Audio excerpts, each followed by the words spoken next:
Goa Organics వారి skin care, hair care, wellness products కోసం AP, తెలంగాణలో డిస్ట్రిబ్యూటర్లు కావాలన్న వివరాలకు స్క్రీన్ పైన ఉన్న నెంబర్కి కాల్ చేయండి. ఏపీలో పోలింగ్ ముగిసింది. ఇప్పుడంతా అసెంబ్లీ ఫలితాలు ఎలా ఉంటాయన్న దానిపై పెద్ద ఎత్తున చర్చ జరుగుతోంది. ఈవీఎంలలో నిక్షిప్తమయ్యే ఓటర్ల తీర్పు వెల్లడి కావడానికి మరో 3 వారాల సమయం పట్టనుంది. అయితే ఏపీ ఎన్నికలపై భారీగా బెట్టింగ్ జరిగిందన్న ప్రచారం జరుగుతోంది.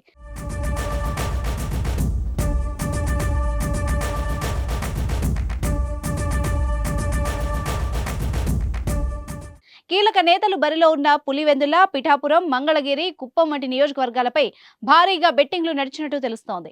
ప్రధానంగా పిఠాపురంలో పవన్ కు అనుకూలంగా బెట్టింగ్లు సాగాయి. వేలాది కోట్ల రూపాయలు బెట్టింగ్ జరిగినట్టుగా సమాచారం. పిఠాపురంలో పవన్ కళ్యాణ్ 50,000కు పైగా మెజార్టీ సాధిస్తారని భారీగా పందెం వేసినట్టు తెలుస్తోంది. మరోవైపు కడప లోక్సభ నియోజకవర్గం మీద కూడా భారీగా పందాలు నడుస్తున్నాయి. కడప ఎన్నికల్లో వైసీపీ తరపున వైఎస్ అవినాష్ రెడ్డి పోటీ చేస్తుండగా, కాంగ్రెస్ తరపున అతని సోదరి వైఎస్ షర్మిల బరిలో ఉన్నారు.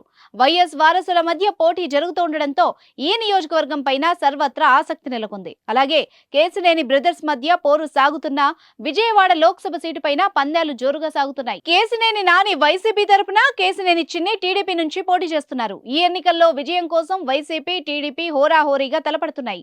పోలింగ్ తేదీ వరకు ప్రచారాన్ని సైతం పోటాపోటీగా నిర్వహించాయి. దీంతో ఏ పార్టీ గెలుస్తుందనే దానిపైన సర్వత్రా ఆసక్తి నెలకొంది.